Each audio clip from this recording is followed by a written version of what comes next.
The great Michael Jordan said, I failed over and over. My failures are the exact reason why I succeed. So never run from your failures. Take that failure and let it be the fuel that drives you. See, failure is simply a detour.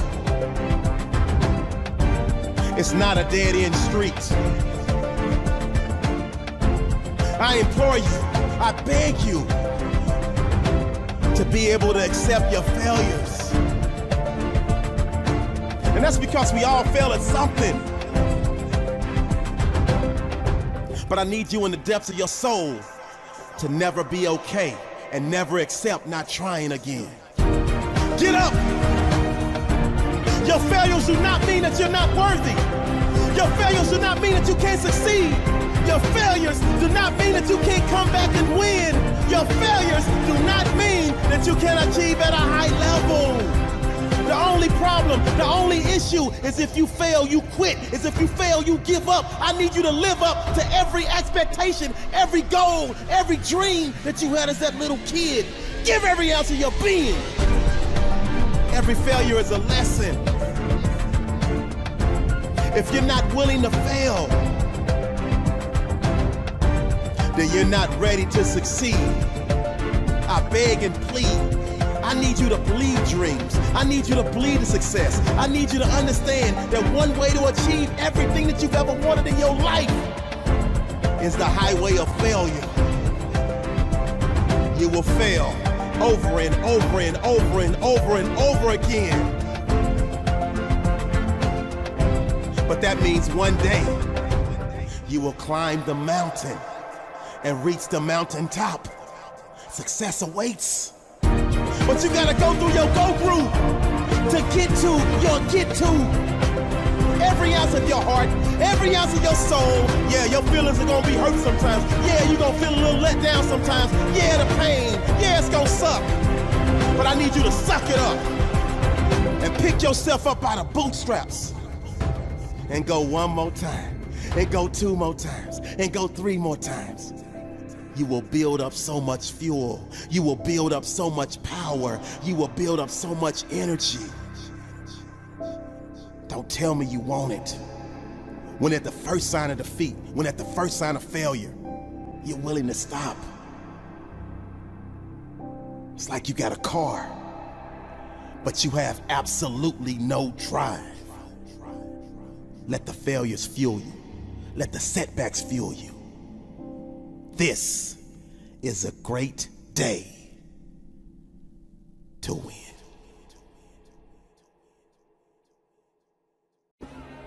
Do you have the courage to act outwardly on what you see inwardly? Or will you die a dreamer? Will you die on the verge and on the edge and in the land of coulda, woulda, and shoulda? Do you have the courage? I'm going to drop something on you. It takes courage to be successful. It is far easier not to be successful. Misery will always have company. Success breeds contempt. If you don't want to make waves, be mediocre. Be normal and fit in. And if you're more concerned about people than you are God, then neutralize everything He put in you. Just fit in with everybody else. Dress like them, walk like them, act like them, eat like them, go where they go, think like they think, do what they do. And once you neutralize your uniqueness, you don't need courage. It takes courage to be different.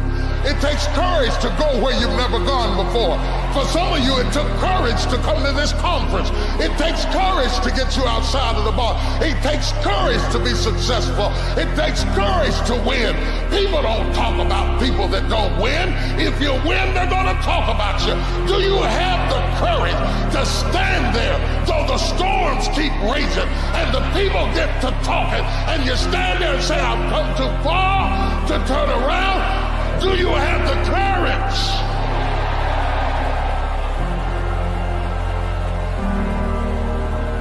I'm going to say something to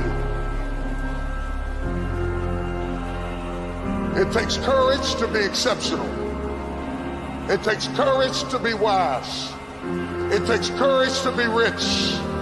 It takes courage to be educated. It takes courage to be knowledgeable. Because the moment you do, but you don't talk like, oh, you forgot where you came from. Look at you talking. It takes courage.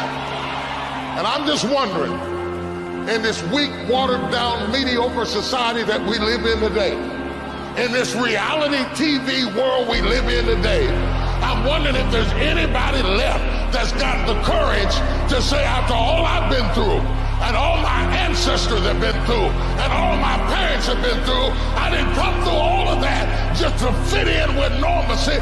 I have the courage to go after my dream. Is there a woman left in this entire Coliseum that's got some courage? If excellence were the tallest building in your city, and you ripped it apart piece by piece until only the core existed, only that foundation, what you would see is courage. Because courage is the thing that gives you a platform to build on. Every starting block is comprised of unknowns. Every endeavor, every journey, every time you start something new, you're by definition a rookie. You're at the bottom of some pecking order. And I want you to never be fearful of these situations, but to be thankful for them. They're the roots that allow the tree to grow, and the only thing required for you to move forward is having the courage to say yes. Life is opportunity. The world around you is opportunity. Some people close their eyes and ignore it. Others choose to see it. Courage is never closing your eyes. Everything around you is courage. That building you're walking by, someone had the courage to start that construction company. The music you're listening to, someone had the courage to put their art out there into the world, to embrace the critics, the naysayers, the envious. They didn't stop. And now their creativity is flowing out of your headphones and into your life. Courage is the understanding that simple and easy are very different words. It is incredibly simple to work harder than the person next to you. It is simple to make sacrifices, to move out of your comfort zone. You don't need to understand Einstein's theory of relativity to be able to do those things. Oh, but side note, they're insanely difficult. At first, they will kill you inside. You'll be nervous, scared, self-conscious. Courage is the understanding that fear becomes progress, that being nervous transforms into excitement, and that what once ate away at you will become the fire that reshapes your life. Sometimes it's not what other people say about you. Sometimes it's not even what God says about you. It's what you believe about what God says about you. Because God could tell you all day long that you're called. He could tell you all day long that you're purposed. He could tell you all day long that he wants to use you. But until you believe that, that is the time that you start. And the thing is, the enemy is after our belief. He's after our courage in what God said. Isn't that what he did with Eve? Did God truly say? He wants to get you to doubt, to disbelieve, to have unbelief in the area that God has called you. So here's what the Lord had me do some years ago. He had me to go back to that time in my mind and take back my courage. Take back my call. Take that back my anointing. Take back my purpose.